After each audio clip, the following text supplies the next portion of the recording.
Welcome, everyone. Thank you for coming and joining us for the learning of Torah Hashem, Be'ezras Hashem Yisbarach.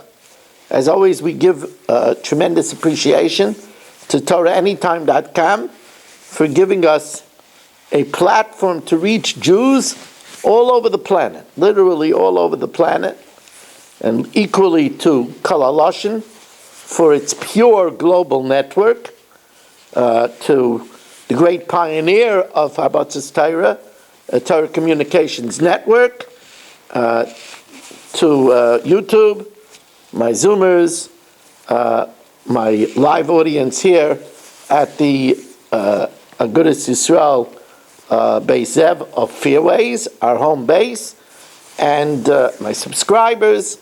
Tonight's shir is being dedicated by Berish Gesseman, who's sitting here right to my right, Le'ilui Nishmas, his father, Reb Shmuel Chaim ben Yaakov Moshe, on his yahrzeit. His neshama should have a lichtig in Gan Eden, should be a melitz yosher for his family, for all of us and all of Klal Yisrael. It's also dedicated for his nephew, Mordechai Yaakov ben Zisel. His neshama should also have an aliyah, a lichtig in Gan Eden. The share is co-sponsored by Eddie Chazan. The Le'ilui Nishmas is Choshev Zayda, Rav Yedidya Toledano, on his yahrzeit Yud Adar. And the Neshama should have an aliyah, should be a melitz yosher for his family, for all of us in Klal Yisrael. And the share the last minute is sponsored by my Talmud Beirach Goldwasser for his Zayda Eliezer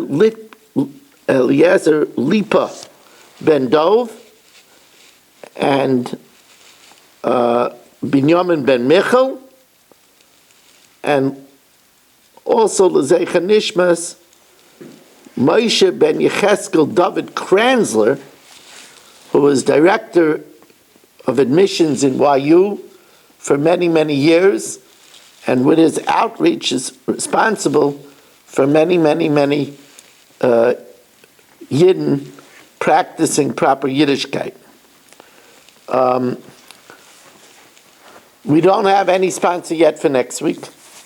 718-916-3100, 718-916-3100, rmmwsi@aol.com.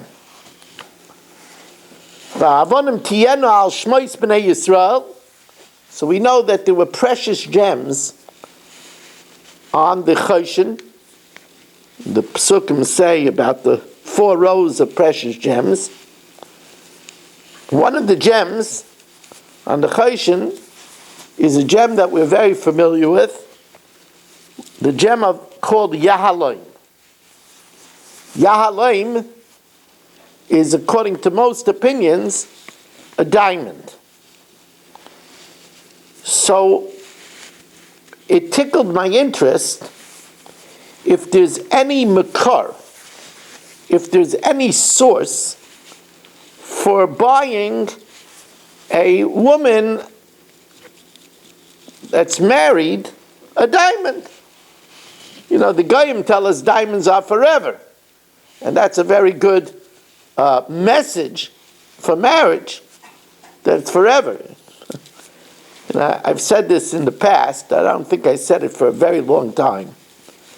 But my father, Olav Shalom, around Tzvi ben Rameir, he wasn't a man of many words. He just wasn't. He would say, my children talk for me.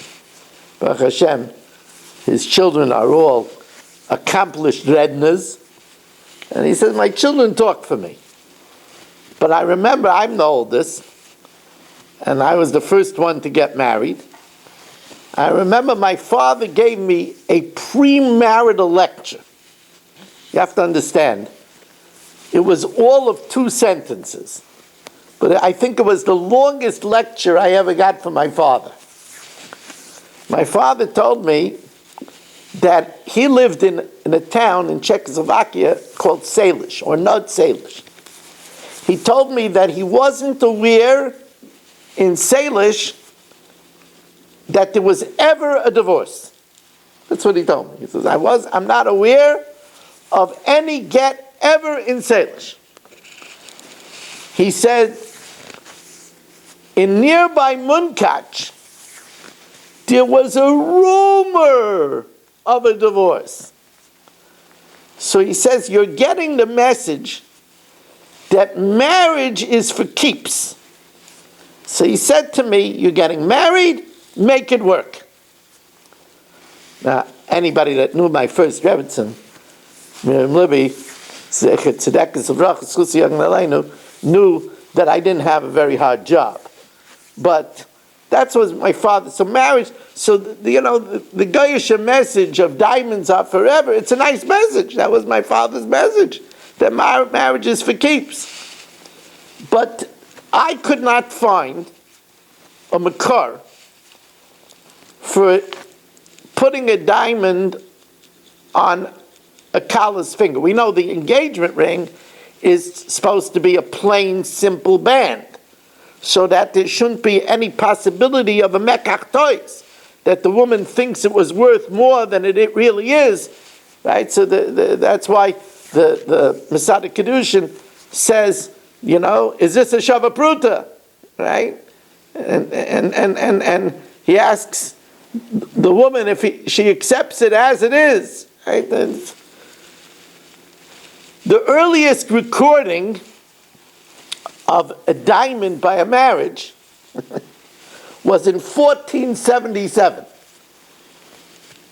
The Archduke of Austria, Maximilian, gave his bride, Mary of Burgundy, a diamond. That's the first recorded giving of a diamond. But I don't believe, they say, Poik chazi mai amadavar. Go and see what people do. The fact that so many Yidden throughout the ages spent a lot of money on a diamond, must be Jewish significance. Like we know, for example, that the idea of giving a gold watch to the chassan is, as the Ger Rebbe says, to teach the chassan, what's gold in life? Time. Don't fritter away time. Not like the man that I met on the plane flying down to Florida who was playing solitaire constantly on his phone. And I saw he kept on losing. So I turned to him and I said, it's not your lucky day. And he said to me, it's all random. I'm just killing time. That's not the way a Yid lives. A Yid, time is golden. So I did find in a rather ancient sefer, the Kehelis Yitzchak, written by the Venerable Rabbi Yitzchak Cairo, who says that there's a skula in the diamond to hold the baby in, and that a woman should not miscarry. So then the putting of the diamond on the woman's finger is a symbol of having children, and healthy children, which, by the way, is the way Rashi learns in the pasuk, Al kain yazav ishes aviv es imay. A man should leave his father and mother, v'davik be'ishta, and cleave to his wife, v'hayu l'basar echad, and they'll become one flesh. So everybody assumes that become one flesh means that when they bond, they become one, and it does say ishta kegufay. But Rashi says v'hayu l'basar echad means when they have a child, their DNA mingles in the child, and they become one in the child. So we see that the purpose is to have children.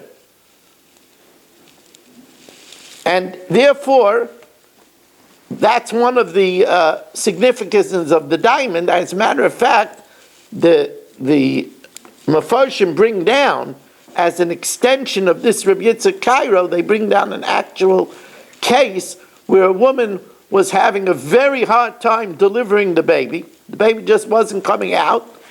And they told her to remove the diamond, and then the baby came out.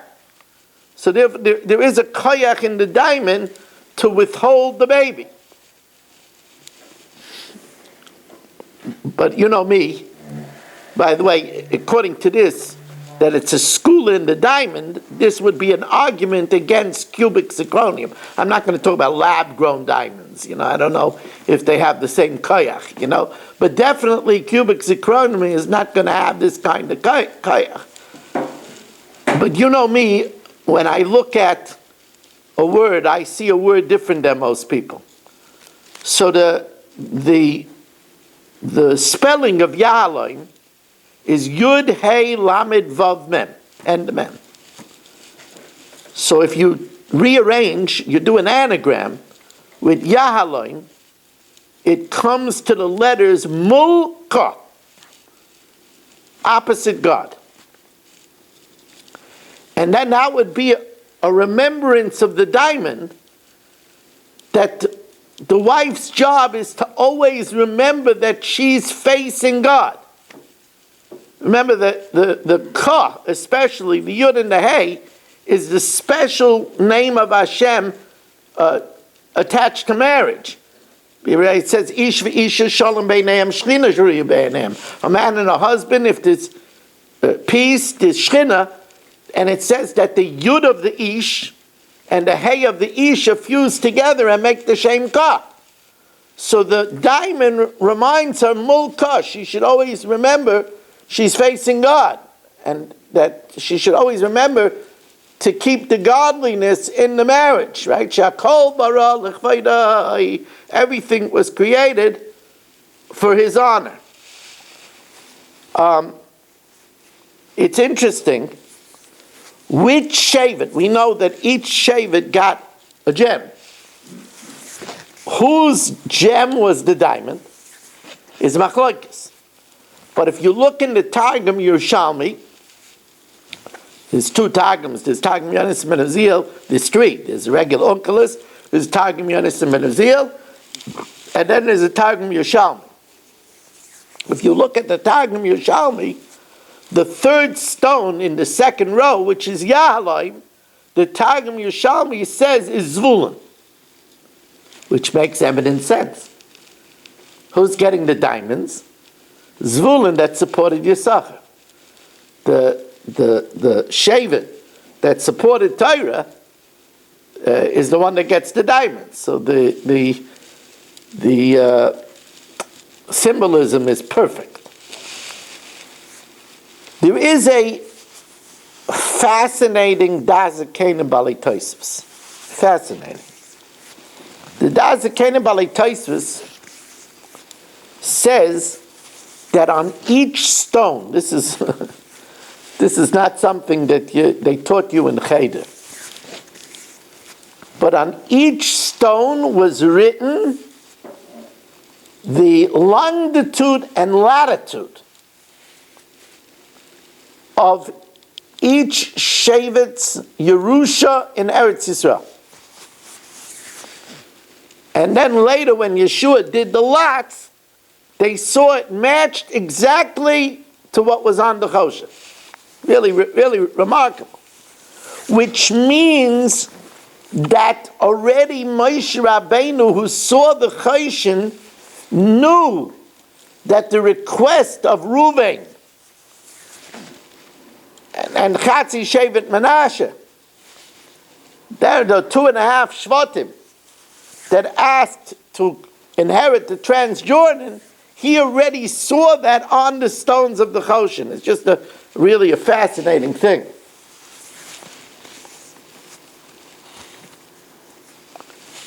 V'ato Tetzaveh es b'nei Yisrael. Right? In every parsha it says, V'yidaber Hashem al Moshe, V'yomer Hashem al Moshe. Here it says, V'ato, and you. So we know that all the Mefarshim weigh in on the fact that since Parshas Shmos, when Moshe Rabbeinu was born, until Mishnah Torah, which Moshe Rabbeinu himself taught, there's no parsha without the name of Moshe except for Parshas Tetzaveh. And that's why he uses this unusual language of Atar Tetzaveh, and you should not Vayidaber Hashem al Moshe Lema to teach, right? Atar Tetzaveh, because Moshe Rabbeinu's name has been deleted from this parsha. The Vilna Gaon,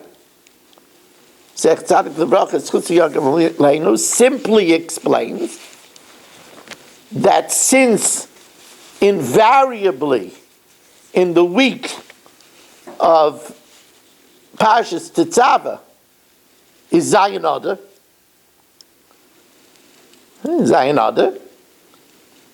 when Moshe Rabbeinu would die.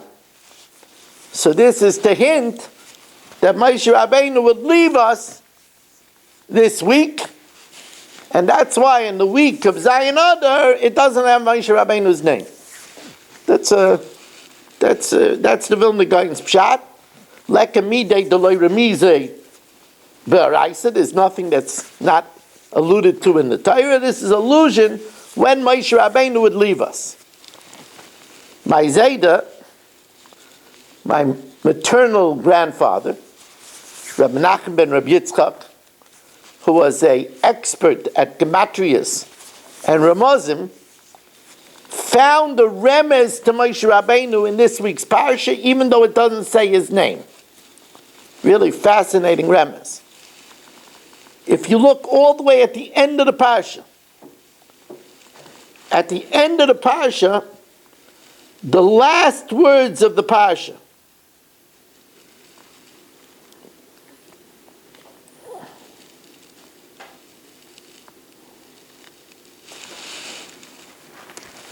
I just want to quote it right. The last words of the parsha are Yechaper olav l'doiroi seichem kodesh kadoshim hu la'Hashem. Those are the last words of the parsha. You look it up at the end of the parsha. Yechaper olav l'doiroi seichem kodesh kadoshim hu la'Hashem. So how many words is that? 1, 2, 3, 4, 5, 6, 7 words. If you look at the Roshei Tevis of these words, this is an accepted type of gematria called the Roshei Tevis, the first letters of each word. So Yud, Yechaper is a Yud, that's 10. Olav is an Ayin, so 10 plus 70 is 80. Lidoirei Seichem, that's a Lamed, that's 30. 80 plus 30 is 110. Kodesh is another 100, that's 210. Kodashim is another 100, is 310. Hu is a Hey, that's 5, so that's 315. La Hashem is a Lamed, 315 plus 30 is 345. Moshe is 345. Mem is 40, Shin is 300, and A is 5, it's 345. So Moshe Rabbeinu, although he's not mentioned in the parsha, is merumas in the last letters of the parsha. I heard this from Isaiah, Sibsais of David Bekever, Zech Tzadik Livracha, Schusu Yagan Aleina. Now, the most famous reason for why Moshe Rabbeinu is omitted from this parsha is cited in the Zohar HaKadosh in last week's parsha. It's also cited by the Balaturim and by the Rosh.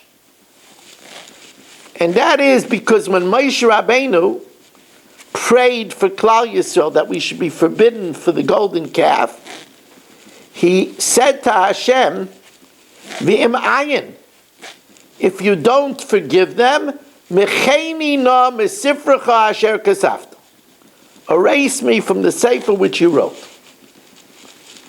Now Hashem did forgive, but there's a Gemara. The Gemara is a Gemara in Mesechtes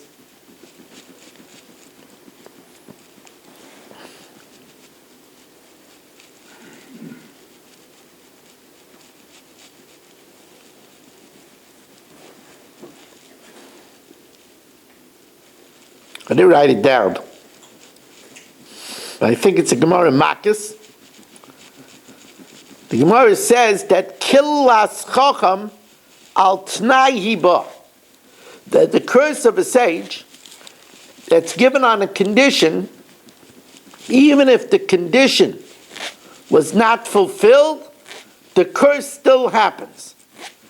And therefore this curse of Mecheni na Mesifrecha, erase me from your sefer, boomerang back at him, and he had to be erased from a sefer, and Hashem erased him from Parshas Tetzaveh.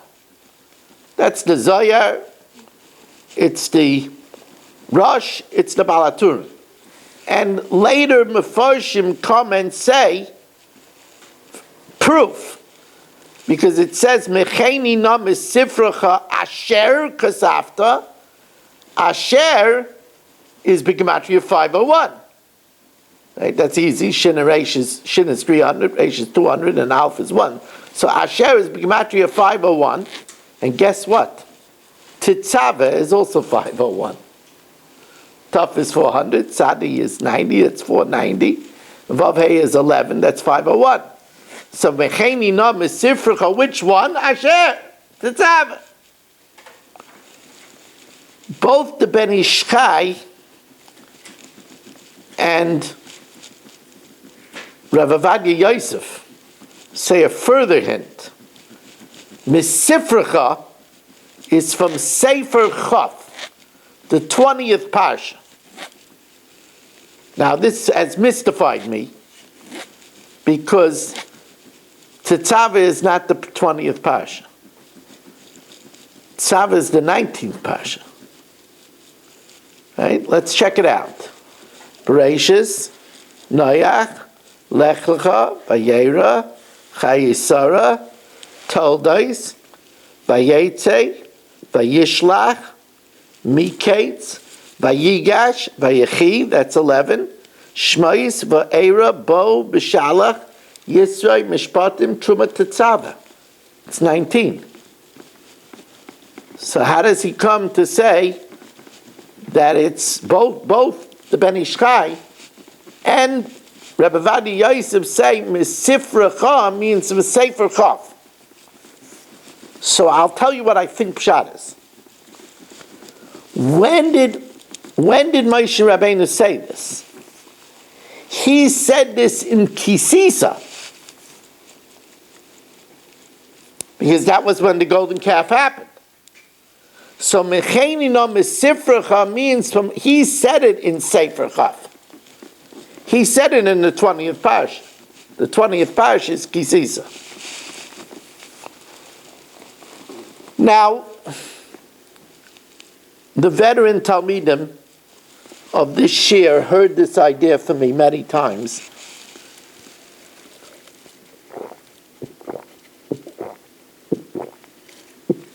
But for a sense of completion, we have to include it.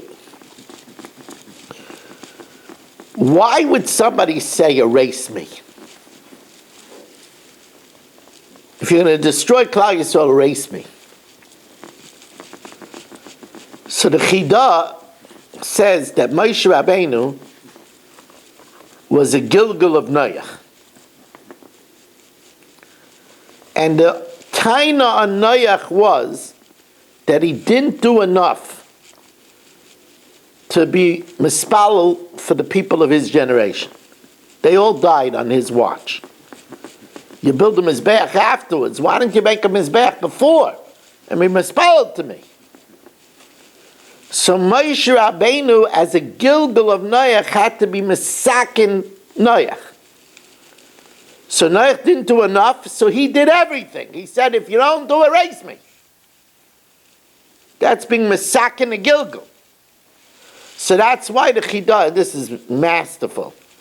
The Chidah says, Mecheni na is the same letters, if you scramble them, as Minoyach Ani. Mecheni na becomes Minoyach Ani. If you scramble the letters, the na has an aleph at the end. So Mecheni na is Minoyach Ani, because his job was to be Mesakin the Gilgal of Noach. Rabbi Frand, in one of his English Svarim, has an essay where he discusses how that today mostly everybody is a Gilgal. And that our job is to be misakin mistakes of the past. And he says that anything that we find hard is a sign that that's something that needs a tikkun from a previous Gilgal. What challenges us, what stretches us, is a sign. Now,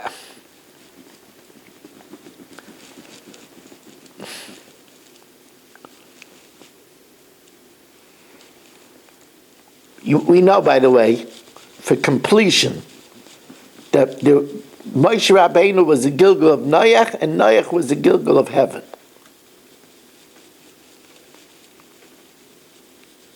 It's an interesting thing. Moshe Rabbeinu was a Gilgal of Noach, and Noach was a Gilgal of heaven. And it's interesting that an acronym of that is Haman. And Haman is Hevel, Moshe, and Noach. Now, we don't like to make acronyms with Haman because Yimach Shemai V'Zichrei. But it's interesting that there is an illusion that the Hevel was erased. He was murdered at a very young age. Noach, his whole generation was erased. And Moshe Rabbeinu said, Mechenina. So it's interesting that that's a siman in the name of Haman. I just found that very, very, very fascinating.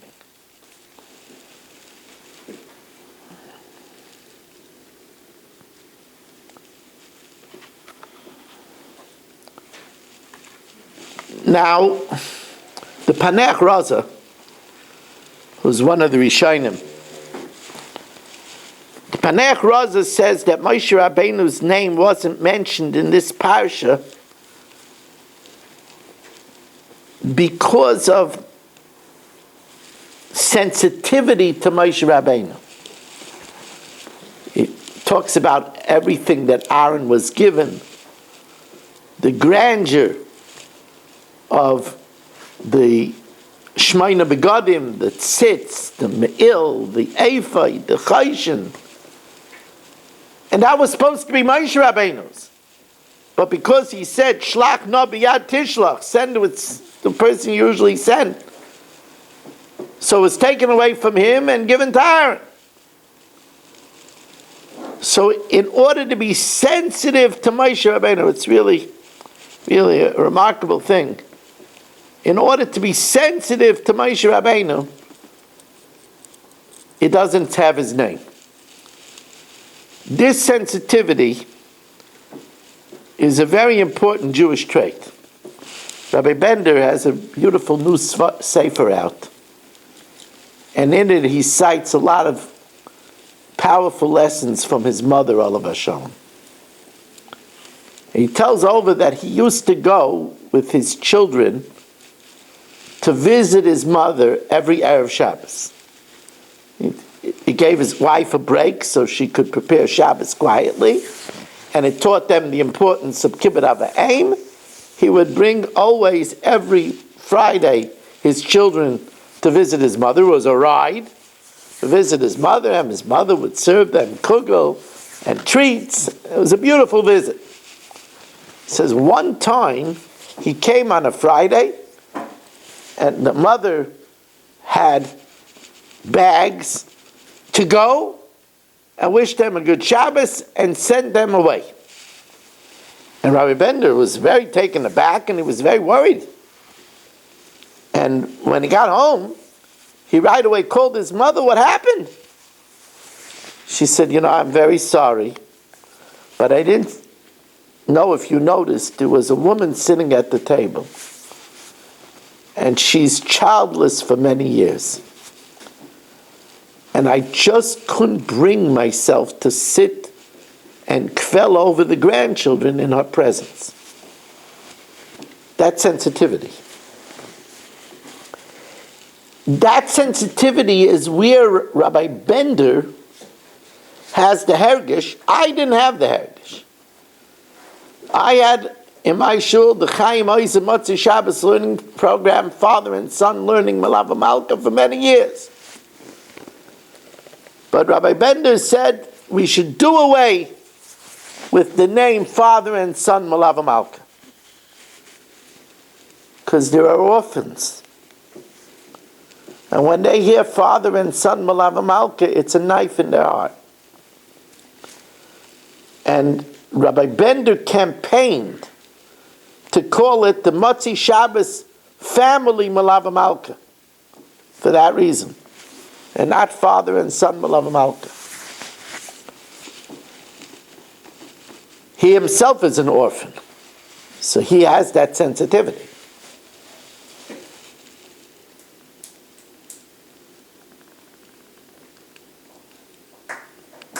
It's why when I have by my table a fresh almond, a widower,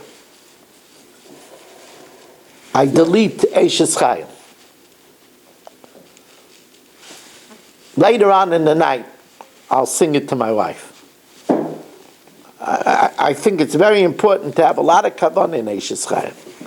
I told you on this shir more than once that I have a custom that after I sing Eishes Chayil, I tell my wife an Eishes Chayil. She's expecting it already. I tell her something that I appreciated that she did for me that week. So she sometimes chuckles and says, okay, I have an Ish Chayil for you. But whether she does or not, I always prepare an Eishes Chayil. And by the way, that makes the singing of Eishes Chayil real. Now I want to tell you something that I realized.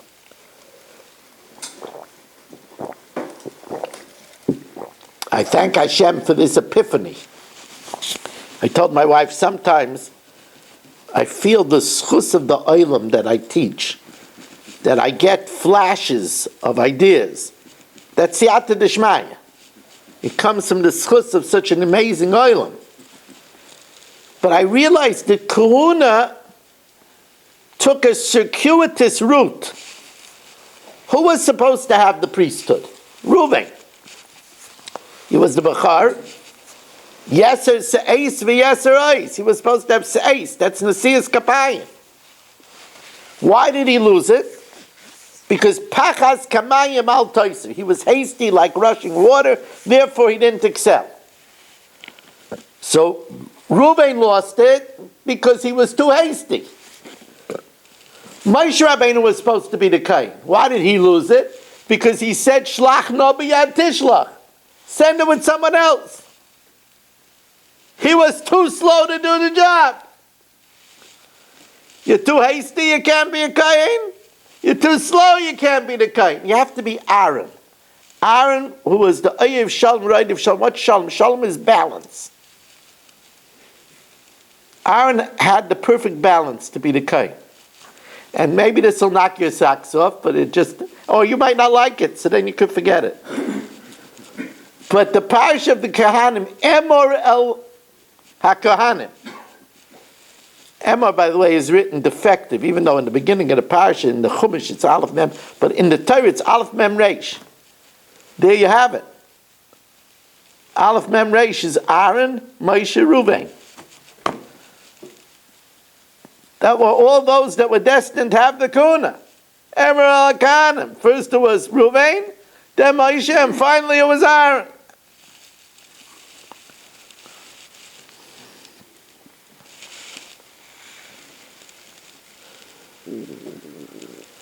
Now, I have one more thing to say about this. All of this talk, all of this taram of why Moshe Rabbeinu's name is not in Parshas Tetzaveh teaches us a lesson. That normally it's very important that you shouldn't forget to mention a person's name when it's supposed to be mentioned.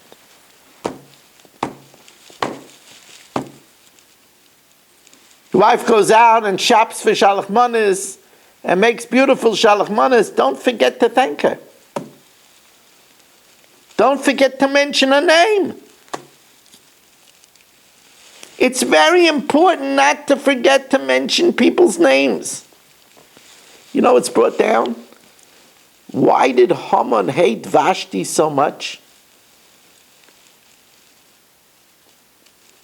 So it says because by the wedding, Achashverosh and Vashti got married, Vashti didn't send an invitation to Zeresh. You can't forget somebody's name. Forgetting somebody's name, it's not a good thing.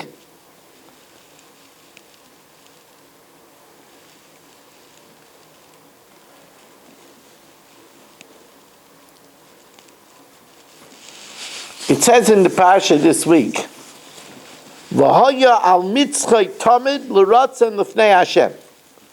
One of the 8 begodim of the Kohen Gadol was the remarkable tzitz.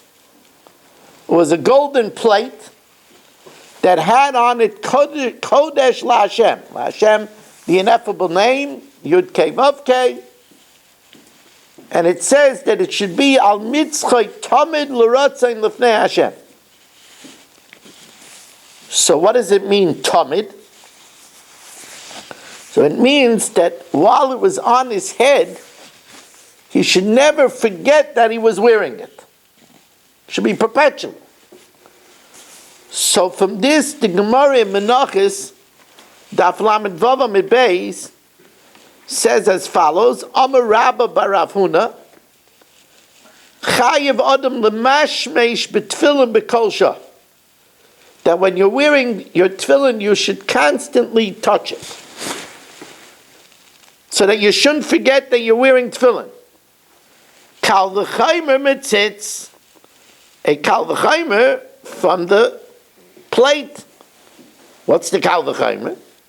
So the Gemara says it's simple kal v'chaymer. Matzit shein b'yalas karachas. It only has one name of Hashem.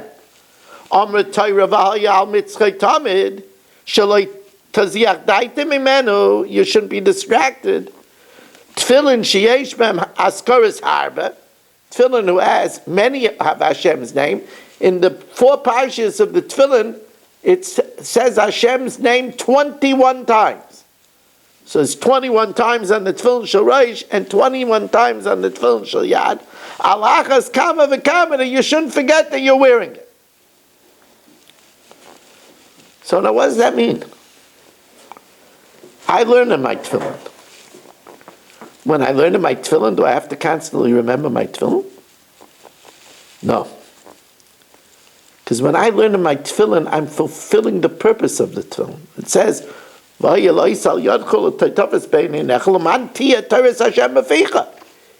that you should learn. So when you're learning, you're doing the purpose of the tefillin.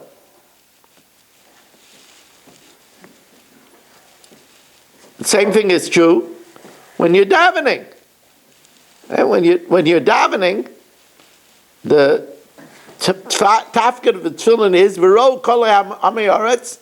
Everybody should see Hashem Nikra Alecha, that the name of Hashem is upon you. When you're davening, the name of Hashem is upon you. That's not the problem. The problem is that you shouldn't be distracted when you're not learning and when you're not davening. Many of the people from the Agudas Yisrael of Staten Island will remember Mendy Huss. Mendy Huss, they mentioned more than one maspid at his levaya. Zichron Levracha, Schusa Yagan Aleinu, mentioned that he never spoke with his tefillin on. Sunday morning we were in shul, he never spoke with his tefillin on. took it very seriously. Not to be distracted with the tefillin. Now, Tetzaveh asks a kasha. It's a big kasha. What's the kal v'chomer? By the tefillin, by the tzitz, the name of Hashem is in the open. Here, the name Hashem is covered. It's not the same thing. Right? The effect Tetzaveh, by the tzitz, the Shem Hashem is begoloi. Kodesh Hashem.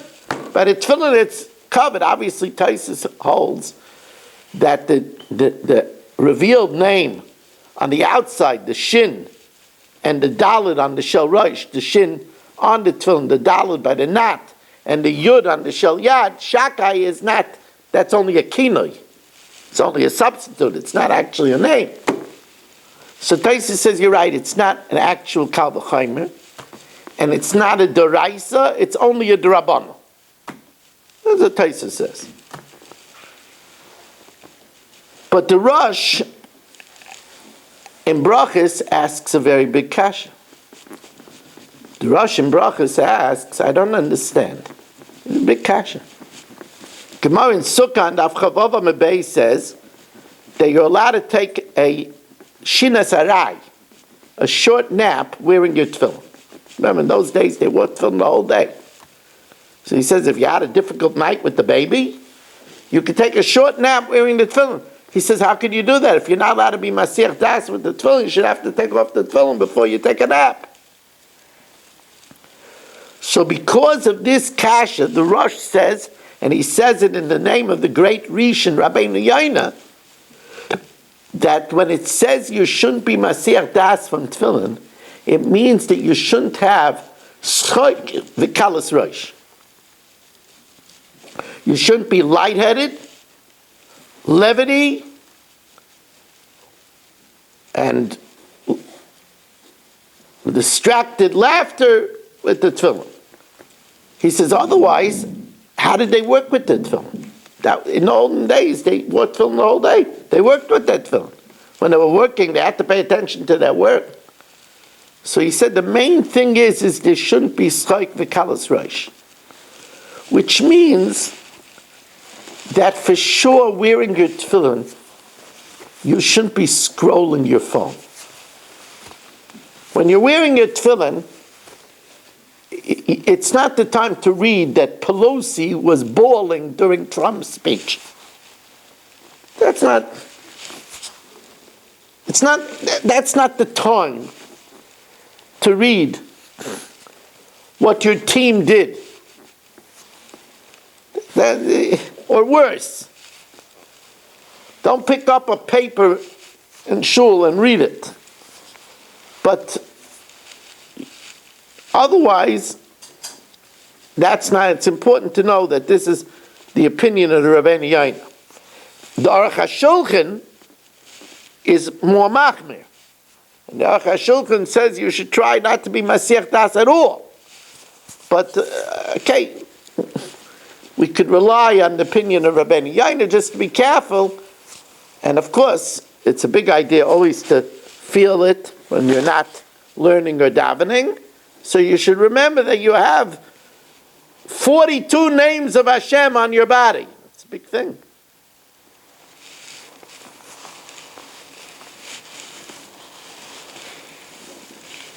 Now we're going to speak about another important subject. But again, at the end, some weeks it comes out that I have even more than one sponsor. But there are weeks where it comes to Wednesday morning and I don't even have one sponsor. I have to start calling around people asking, if you enjoy this share and you want to support it, sponsor a week. 718-916-3100. You could text that number, 718-916-3100. rmmwsi@aol.com. V'ata,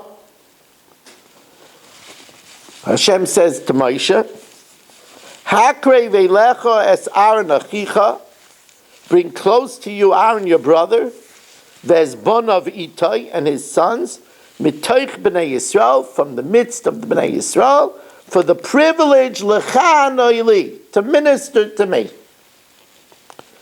So in the Medrash in Shmais Rabbah, it says something fascinating. Kisha Omer Hashem came, when Hashem said, bring close Aaron and his children, your nephews, Heiraloi. Is vetem nish gut, as they say in Yiddish. It was painful to Moshe Rabbeinu that he lost out on this great privilege. So Hashem gave him the nechama. Hashem comforted him. What did Hashem say? Torah haisali, I had this treasured Torah, unesati alach, and I gave it to you. Don't think you lost out. I gave it to you. She'alulehi ibadati es oilami, because if not for the Torah, I would have destroyed the world. So at the end of the day, you're the secret of human survival. So don't feel that you lost out.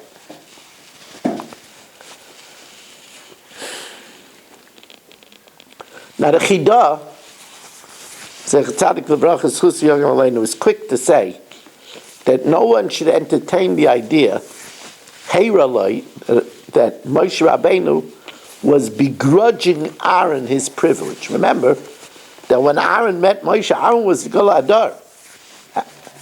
After Amram stepped down, or passed away, depending which opinion, while Moshe was in Midian, Aaron took over. And now Moshe Rabbeinu was coming to unseat his older brother.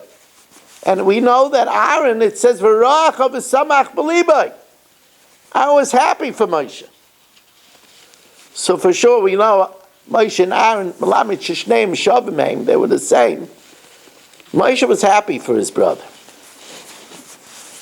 The Chidah says that what troubled Moshe Rabbeinu was that he wanted to do the mitzvahs of the Kahuna. He wanted to do the mitzvahs of the priesthood. For after all, the Gemara in Saita says this is why Moshe Rabbeinu wanted to go into Eretz Yisrael. Because he wanted to do all the mitzvahs atluyas ba'aretz. He wanted to do Shemitah, he wanted to do Trumas, he wanted to do Maasros, he wanted to do all of the laws of the land, Kloyim, Neteravai, Kloy HaKerem. So here too, Moshe Rabbeinu wanted all the mitzvahs that only a priest could do. He wanted to do the Ketores, to bring the Karbanas, the laws of Pigel, the laws of Neisser, and that's what troubled him. And Hashem said, Moshe Rabbeinu, you have access to them all. The Gemara tells us, Zois Toras HaChatas, that if you learn the Chatas, it's as if you brought a Chatas. Zois Toras HaOyla, Kilu Ikavayla. If you learn about the Oyla, it's as if you brought an Oyla. So Moshe Rabbeinu, with the Torah, you have everything. That's what he told them. And by the way, this is Takeb Pshat by Yaakov too. There's a famous Rashi. Everybody who learns Parshas knows this Rashi. That when Yaakov met Esav, he told him, Im Lavan Garti. Now it would have more suitably written, Im Lavan Yoshafti. What's Im Lavan Garti? So Garti is the same letters as Taryag. So Rashi says, Im Lavan Garti, V'Taryag Mitzvah Shamati. Don't think you could best me, because I didn't learn from Lavan. I kept the 613 mitzvahs. But that's a Pella. What do you mean he kept the 630 mitzvahs? We know that he was punished, that Yosef was away for 22 years because he didn't fulfill Kibbut Aved. It's one of the 613. And what do you mean he kept the 630 mitzvahs? He didn't do Shemitah, he didn't do Yovel. All those mitzvahs he didn't do. What do you mean V'Taryag Mitzvah Shemati? So the classical answer is shamarti also means I pined for it. Like it says, v'oviv shamar es hadava. When Yosef said the dreams, so his father looked forward to the fulfillment of the dreams. So Mefarshim say, Tayag mitzvah shamarti means I pined to do the mitzvahs. And that's what it says, that whoever wants to do a mitzvah, but he can't, Hashem considers if he did it. That's what they say, that when you put on your talis, you're holding it over your head. So it says that talis is shkula keneged kol mitzvahs. The talis is equal to all the mitzvahs, right? It says that tzitzis is b'gematria 600, with the 8 threads and the 5 knots is 613. You're supposed to have in mind, really, I want to do all the mitzvahs, but what can I do, Hashem? I don't have a house that needs a makeh. I don't have a bird to do shiluch hakan, but I want to do it. So when you want to do it, Hashem, he wanted to do kibbut avein. But now we have another pshat. Im lovin garti v'tarek mitzvah shamarti, because he learned about it. He learned about kibbut avein. And he learned about the karbanos. When you learn about it, it's as if you did it. And that's how Hashem was menachem Moshe Rabbeinu. Don't think you lost out. You didn't lose out.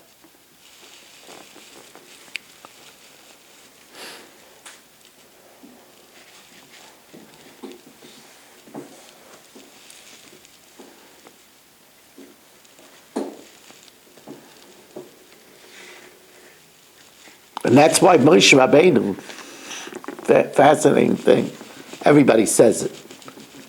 All the great Mefarshim say it. Moshe Rabbeinu, by the way, you have to spell Rabbeinu, Reish Beis Yud Nun Vav.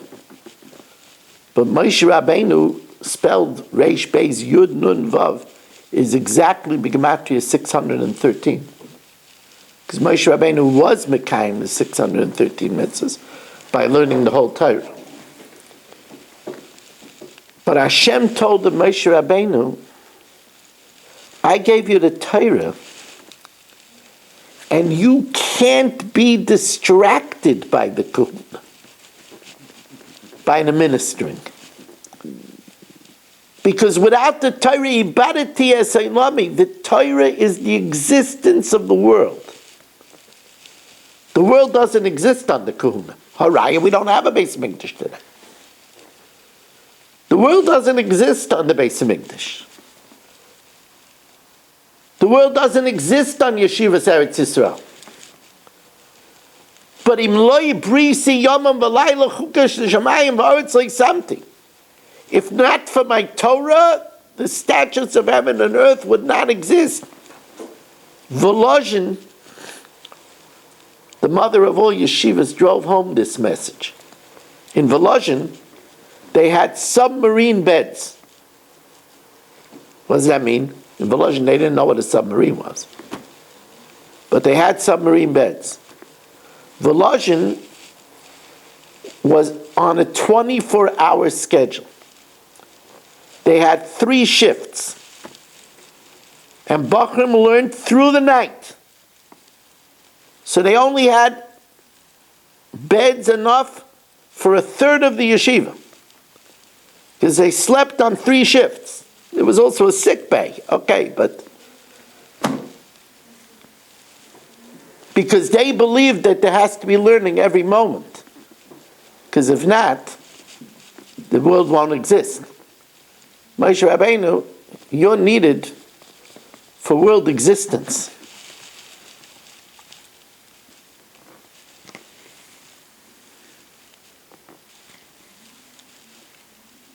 That's what it says in Bereshis.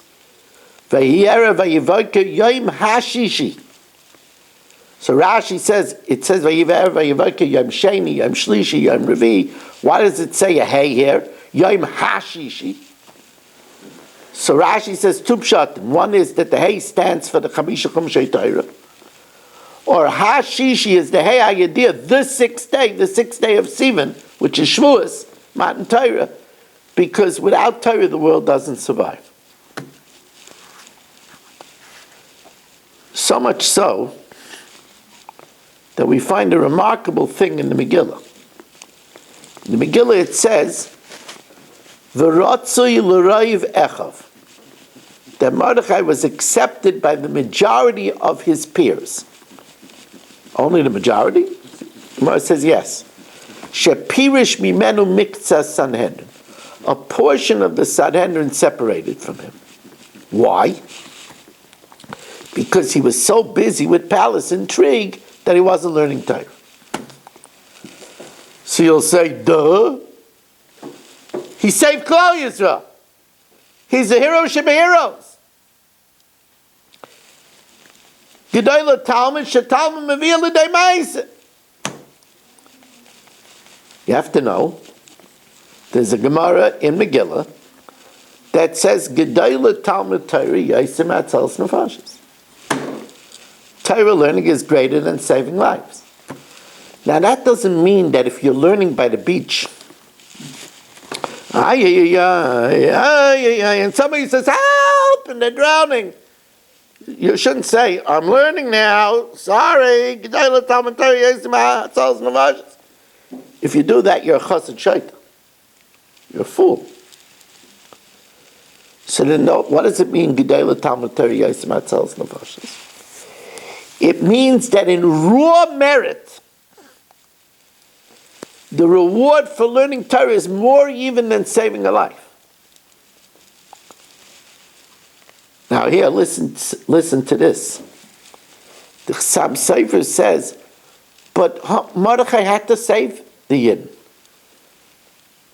So why should a portion of the Sanhedrin separate from him? Why was he demoted in the batting order, so to speak, lahavdil, of the Anshe Knesset Agdolah from number 4 to number 5? Says the Chassam Sofer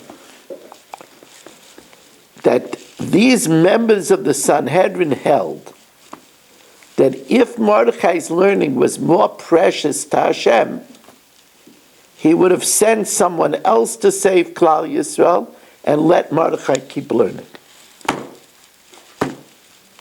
He could have sent Zerubbabel. There are other members of the Anshe Knesset Agdolah. For the fact that he sent Mordechai, that means that Mordechai's learning was expendable. It's very powerful. That some members of the Sanhedrin held that way. Yeah, to be a Jewish hero, it's not easy to be. Even when he saves Klal Yisrael, they demote him. Not an easy thing.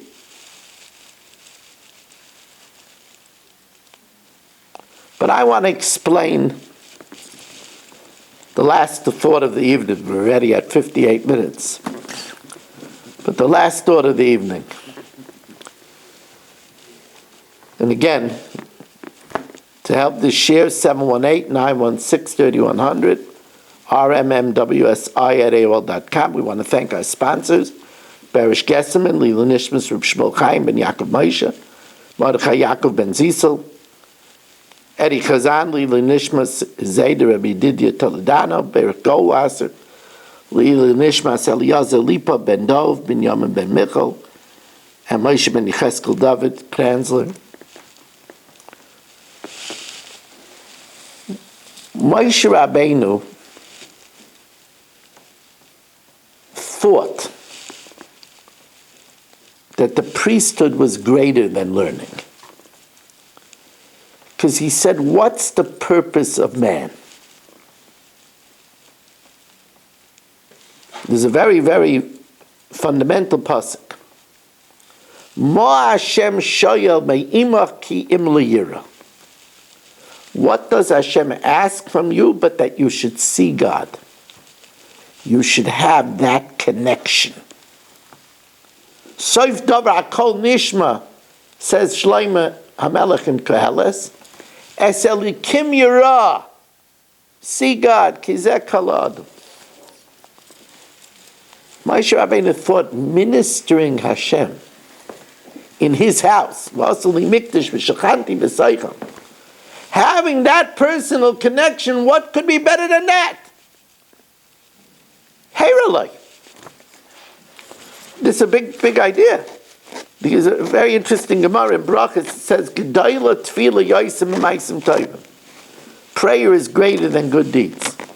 So you'll say, how can you compare apples and oranges? Bikur chaylim is great. Hachnosis kala is great. Then prayer is great. How can you say prayer is greater than visiting the sick, burying the dead? But the answer is that when you're praying, you're directly connecting with Hashem. So Moshe Rabbeinu felt being a kohen, ministering in the Kodesh, Aaron in the Kodesh Kedoshim, what could be better than that? And Hashem told him, you're making a mistake. Kudsha barichu v'araisa chadu. Hashem and Torah is one. It says, Oivei Hashem yichlu. Enemies of Hashem are destroyed. Zam aniach sefer Torah v'yatza. That's somebody who walks out without any good reason on a Torah that's opened. That's called being an enemy of Hashem. The pasuk is Oivei Hashem yichlu. Those that forsake Hashem.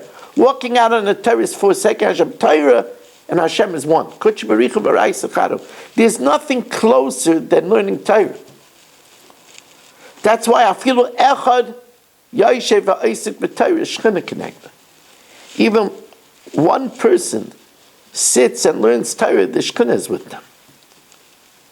Hashem told Moshe Rabbeinu, you're wrong. There's tremendous connection with Torah. Unparalleled connection. We have to think it. But this is an unparalleled connection. That's why we have a pasuk. It's a famous pasuk. Yikarahi mipninim. The Torah is more precious than pearls. So, the Gemara says, Al tikrei pninim, don't read it pearls. Ela mikayin gadol anichnas lefnei ulefnim. Torah is more precious. Pninim means pnei ufnim.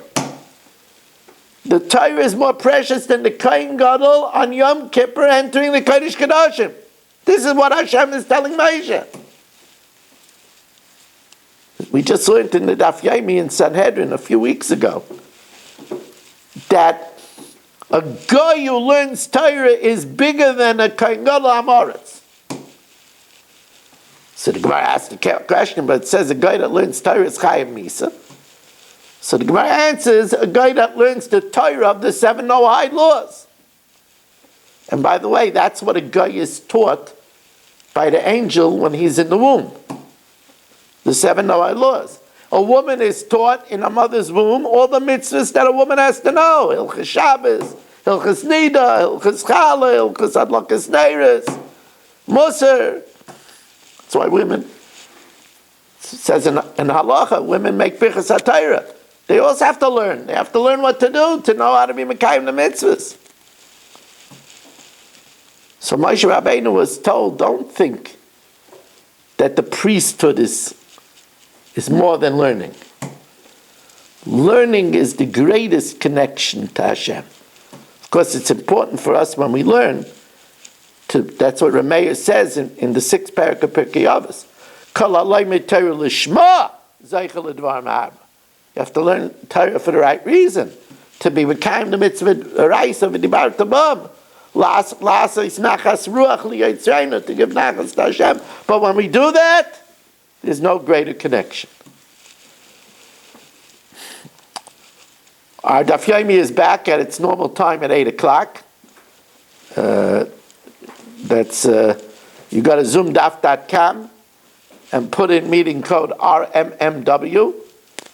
I believe this Motzei Shabbos the daf is 9, but during the week it's at 8. And we thank you for joining us. Wish you a good night and a good Shabbos.